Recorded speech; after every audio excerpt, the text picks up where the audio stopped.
Welcome students. In developing countries like India, the only sector which can give you minimum guarantee in terms of growth and also security for sustenance of life is agriculture. So that sector needs special focus and addressing differently than other sectors like industrial or service sectors. In this context, the cabinet has approved 7 different schemes with an outlay of more than 13,000 crores. So let's begin today's video with what those 7 schemes are and what problems they are trying to address. So today we are focusing on addressing the agri issues through those 7 schemes. So first scheme out of which those 7 is about digital agriculture mission. In last 2-3 budgets, constantly, the focus was on building digital public infrastructure. So this digital public infrastructure has been utilized to create an asset for agricultural sector. How did they utilize it and what is the vision to use it? The schemes like Drone Didi or other schemes where you utilize digital applications to spray pesticides or at least even to diagnose the diseases of crops and any other digital application that is utilized to improve the agriculture sector comes as part of this mission. So this is the first scheme. Now, the second scheme is not different but something allied with other schemes. It is about the crop science and the food security. You know, in the third 5-year plan, somewhere around Green Revolution has ensured minimum food security is guaranteed to India.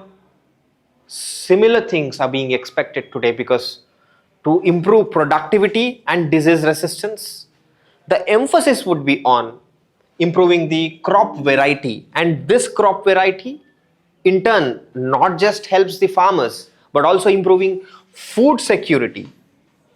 Hope you understood the food security issue that India would face if Food Security Act of 2013 is not implemented. So the holistic goal is to ensure food security is addressed and at the same time the revenues of farmers is to be boosted with resistance to diseases and other kind of ailments crops may face. If it's clear, let's move to the third scheme where agri-education is focused. So agricultural education is not different from the first 2 schemes. You might be aware of sectors where industry academia bridge is necessary. Similarly, this agri-education focuses on university education, maybe courses like BSc Agriculture and other engineering sciences which focus on agriculture. So broadly, this is nothing but linking first 2 schemes. How to design a digital platforms or digital applications that can help agriculture is the first part. Now the second part is about again what crop sciences would help in fixing food security and also the revenues that are responsible for farmers' economic security could be provided as part of other pillar. So the third one is to using education or universities to address the first 2 schemes. So third scheme doesn't need any special layout, but third scheme finds funds sourced from first 2 schemes. If it's clear, let's move to the fourth one. So the fourth scheme is about integrated farming, because in countries like India, you don't find throughout the country 3 crops and 365 days of employment, especially in agriculture sector. So to augmenting incomes and to make lives of farmers better, there needs another source of income and another stream of employment. So rather than pushing them towards Manrega or other kind of employment, allowing them to go for livestock cultivation, which is nothing but integrated farming or mixed farming is about this scheme. But you need to do it sustainably. You can't exploit the resources in the name of like livestock cultivation integrating with your crop cultivation.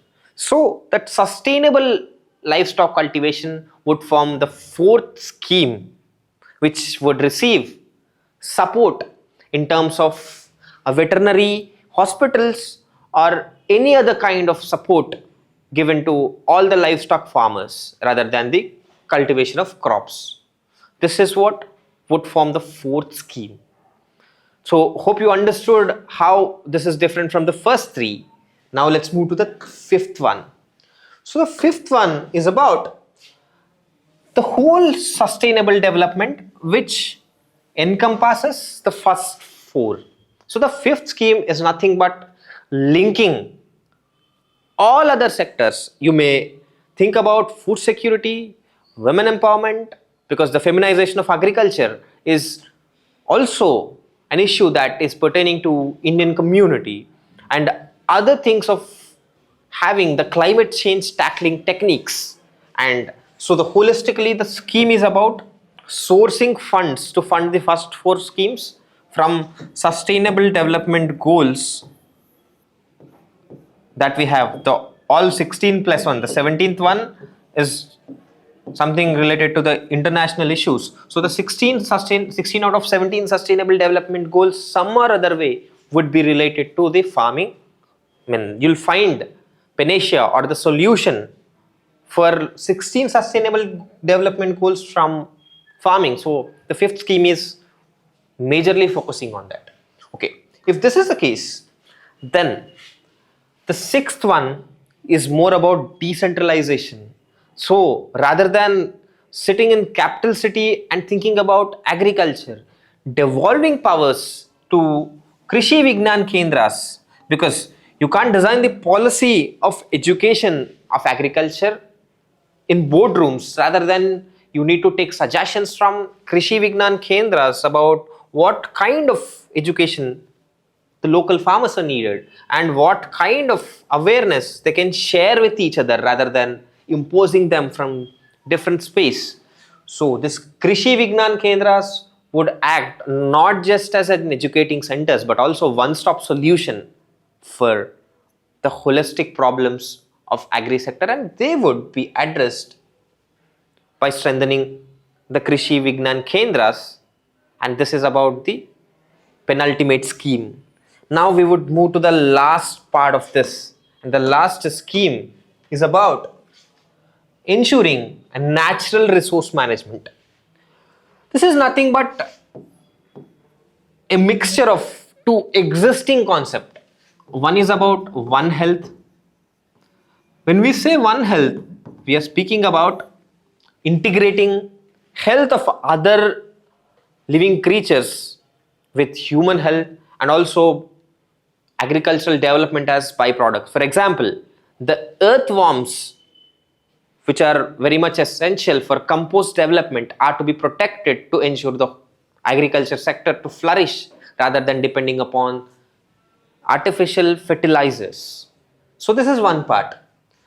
And another part is the concept of life mission, where we would use everything sustainably. So it's all about the natural resource management.